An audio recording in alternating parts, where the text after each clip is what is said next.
These colourful southern Carmine Bee-eaters migrate to the South Luangwa National Park in Zambia every year between August and September to breed on the banks of the Luangwa River.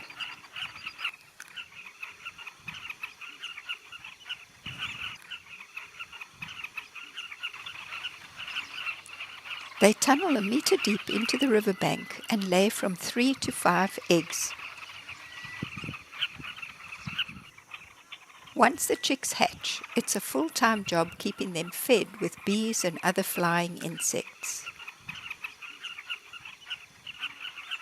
These birds are intra-African migrants, meaning that they migrate within the African continent for the winter months.